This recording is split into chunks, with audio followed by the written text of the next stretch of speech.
भाई नमस्ते प्रणाम काल चलवा कैसन बानी लिखी लो बताई लो। फिलहाल हम बानी फिजी में आज हटे एतवार। इंडिया में अभी इंडिया समय के हिसाब से सुबह के 4:25 होता। एजा के समय के हिसाब से 10:56 होता, मतलब सुबह के 10:56 होता। देखिए हम दिखाते हैं डोरा के। देखिए ये देख इंडिया में 4:26 हो रहा। हम असल हैदराबाद में रहते हैं तो हम हैदराबाद के टाइम जोन लगा के रख ले बनी। अरे फिजी में होता 10:56। अभी हमारा खाना वाना सब बन गई बाटे। हमको नहीं कि तनिया कुछ वीडियो वगैरह बनाई बताई लोग के। एजा हम रही चाहे हैदराबाद कहीं पे भी रहती हैं, एगो समय के पंचुअलिटी समय के एगो हम यूज अच्छा से करत नहीं। हालांकि इंडिया में थोड़ा लापरवाही होता रहा, लेकिन एजा अइला के बाद आदमी थोड़ा और ज़्यादा पंचुअल हो गई बाटे।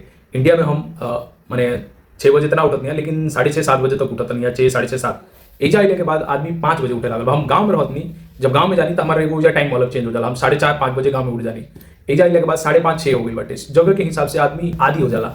अगर मान लो वो एरिया के लोग सुबह 5 बजे उठता तो तार ऑटोमेटिक समय वो समय के हिसाब से स्विच हो जाए, तो वो मेरा ऑटोमेटिक उठ जीवा 5 बजे 6 बजे। गाँव में लोग 4 बजे 4:30 बजे थोड़ा शोर शराबा कान पर लागेला तो आदमी 4:30-5 बजे उठ जाला।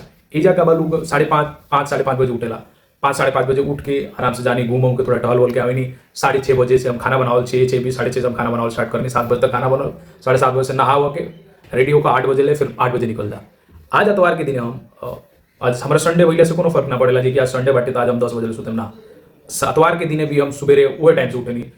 5:30 सुबह आज उठ के जाके घूम के आके खाना बना ले बनी। दाल भात सब्जी बन गई बाटे। बनी जी की तनी कुछ वीडियो बनाई पूछी वो लोग के दिनचर्या कैसन जाला एतवार के या छुट्टी के दिन। लिखी लो बताई लो राउर छुट्टी में के चलेला का स्पेशल होला छुट्टी के दिन में। तो चलिए प्यार दुलार बनीले रही, लाइक शेयर और सब्सक्राइब करी। अपना एरिया के एगो लड़का के जो उनकी बेहतर करे के प्रयास कर रहा बा। तो चलिए कृपया बनीले रही।